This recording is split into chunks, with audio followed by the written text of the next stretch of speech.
अस्सलाम वालेकुम व्यूअर्स, उम्मीद है कि आप सब खैरियत से होंगे। आज मैं आलू के तंदूरी नान तवे पर बनाने जा रही हूँ, जिसके लिए मैंने मैदा लिया है 4 कप। 3 टेबलस्पून मैंने दही ले रही हूँ। 2 टेबलस्पून मैं इसमें देसी घी के ऐड करूँगी। 1 टीस्पून बेकिंग पाउडर डलेगा इसमें और हाफ़ टीस्पून इसमें मीठा सोडा डलेगा। 1 टेबलस्पून मैं इसमें चीनी ऐड करूँगी और 1 टीस्पून में इसमें नमक ऐड करूँगी। आटे में ही चीज़ें डलेंगी। आलू ले लेंगे थोड़े से हम, 3 अदद मैंने आलू लिए हैं। और इसमें मैं डालूँगी गरम मसाला 1 टीस्पून। 1 टीस्पून मैं इसमें सूखा धनिया डालूँगी। 1 टीस्पून मैं लाल मिर्च डालूँगी और हाफ़ टीस्पून मैं इसमें काली मिर्च डालूँगी। हाफ़ टीस्पून इसमें नमक डालूँगी और हाफ़ टीस्पून में चाट मसाला ऐड करूँगी। आलूओं के अंदर ये सारा मसाला ऐड करना है। अब सबसे पहले हम आटे को गूंद लेंगे।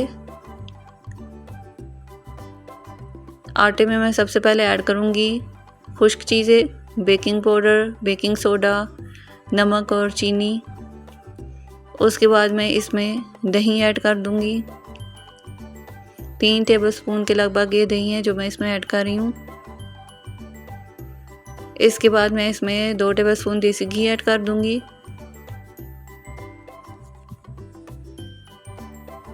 अब हम इसको एक चम्मच के साथ मिक्स कर लेंगे। अच्छी तरह से इसको मिक्स करना है आपने। ये मिक्स हो चुका था। अब मैं इसको हाथ के साथ गूंदूंगी। थोड़ा थोड़ा पानी ऐड करूंगी इसके अंदर मैं। आपने नीम गर्म पानी लेना है। थोड़ा थोड़ा पानी ऐड करी जाएंगे और इसको अच्छे से गूंदते जाएंगे। नरम सी डो बनानी है इससे। इस तरीके से इतनी नरम होनी चाहिए डो। अब मैं इसके ऊपर ऑयलिंग कर दूंगी और इसको थोड़ी देर के लिए रख दूंगी। आलू की कटिंग करके मैंने बॉईल किया था। मैं हमेशा आलू कट करके बॉईल करती हूँ, जल्दी बॉईल हो जाते हैं। अब मैं आलूओं में सारे मसाले डाल दूंगी और इसको अच्छे से मैश करूंगी।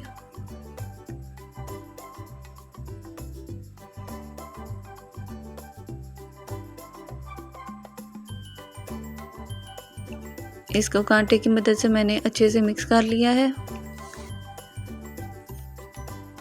अब मैं एक पेड़ा लेके उसको बेलूंगी। सबसे पहले मैं खुश्का डालूंगी जिधर भी मैंने पेड़े को बेलना है। इस तरह से हम पेड़ा बनाएंगे। इसमें मैं आलू डालूंगी।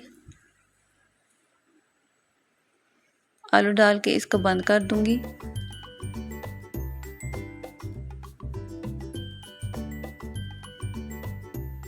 इस तरह से इसको बंद कर देना है और रोल करके पेड़ा बना लेना है। अब मैं इसको दबा के बेल लूंगी।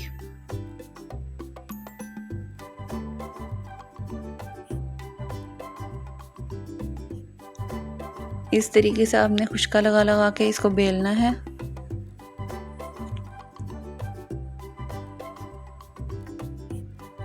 इसी तरीके से आप कीमे वाले नान भी बना सकते हैं और इसी मेथड से आप चिकन वाले नान भी बना सकते हैं। वो भी मैं किसी टाइम बना के आपको रेसिपी दिखाऊंगी। अब कांटे की मदद से हम इसमें सुराख कर लेंगे। इस तरह करना ज़रूरी है, फिर वो बहुत ज़्यादा रोटी फूल जाती है। इससे ज़्यादा फूलेगी नहीं। अब मैं इस साइड पे पानी लगा दूंगी इसके। इसको आपने अच्छी तरह से गीला करना है। अच्छे से पानी लगाएंगे फिर नान सही तरीके से बनेगा और सही तरीके से चिपकेगा। इसको अच्छे से लगा के कोई भी रफ सा आपने तवा लेना है। नॉन स्टिक तवा नहीं लेना आपने, कोई लोहे का, स्टील का या आपका कोई रफ तवा है वो ले लेना है। और ये चिपक जाएगा जब आप पानी लगा के लगाओगे। इस तरह से फिर आपने पलट के घुमा के आंच हल्की कर लेनी है और इसको सेकना है। और ये हमारा आलू वाला नान तैयार हो चुका है। अब इसके ऊपर मैं बटर लगाऊंगी। ये स्टेप आपने ज़रूर करना है। इससे बहुत अच्छा टेस्ट आता है और नान भी बहुत नरम हो जाता है। और इसको आपने ढाँप देना है। अब मैं आपको एक सिंपल बटर नान बना के बताऊंगी। वही आटा आपने लेना है, बिना आलू ऐड किए छोटा सा आपने पेड़ा बना लेना है। इस तरीके से आप सिंपल नान भी बना सकते हैं। अगर आप मैदे के आटे के नहीं बनाना चाहते नान, आप गंदम के आटे के बनाना चाहते हैं तो आप, या ब्राउन आटा कह लें उसको, आप वो भी यूज़ कर सकते हैं। बिल्कुल इसी मेथड से आपने आटे को गूंदना है और बिल्कुल इसी मेथड से आपने नान को तैयार करना है। इस तरह से मैंने सिंपल एक पेड़ा बेल लिया और फिर मैं कांटे के साथ सुराख करूँगी और पानी लगाऊँगी। अच्छे से आपने इसको गीला करना है ताकि तवे पे अच्छे से चिपक जाए। अब मैं इसको इस तरह तवे पे डालूंगी और ये चिपक गया है। जब थोड़े से बबल्स आ जाएंगे ऊपर, मैं इसको पलट लूँगी। तवे को पलटना है आपने, इसको पलट के घुमा घुमा के आपने सेकना है। बिल्कुल इसी तरीके से। ये देखिए कितना खूबसूरत सिंपल नान तैयार हो चुका है। अब मैं इसको उतार लूँगी। बिल्कुल जैसे तंदूर में तैयार करते हैं बिल्कुल वैसी शक्ल इसकी बनी है और कलर भी इसका वैसा ही आया है। इसी मेथड से आप तैयार करेंगे और फिर से मैं इस पर बटर लगा दूँगी और इसको ढाँप दूँगी। ये सबसे इम्पोर्टेंट स्टेप है, इसको आपने मिस नहीं करना। इसी तरह मैंने एक और आलू वाला नान तैयार कर लिया है। इस तरीके से आपने सेकना है इसको। देखिए इसका कितना अच्छा कलर आया है।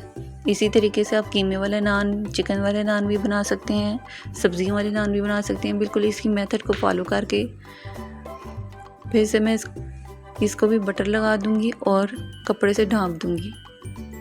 बस 1-2 मिनट के लिए आपने ढाँपना है। अब ये मेरे आलू वाले नान और एक सिंपल नान रेडी हो गया है। मैं इसको अचार के साथ लूँगी। ये घर का बना हुआ अचार है। अब मैं इसकी टेस्टिंग करूँगी। देखिए कितना नरम है ये अंदर से।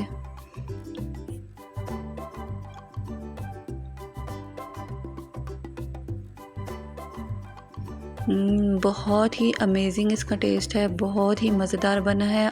आप ये रेसिपी ज़रूर ट्राई कीजिएगा और मेरे चैनल को लाइक करें, सब्सक्राइब करें और ज़्यादा से ज़्यादा शेयर करें। अल्लाह हाफ़िज़।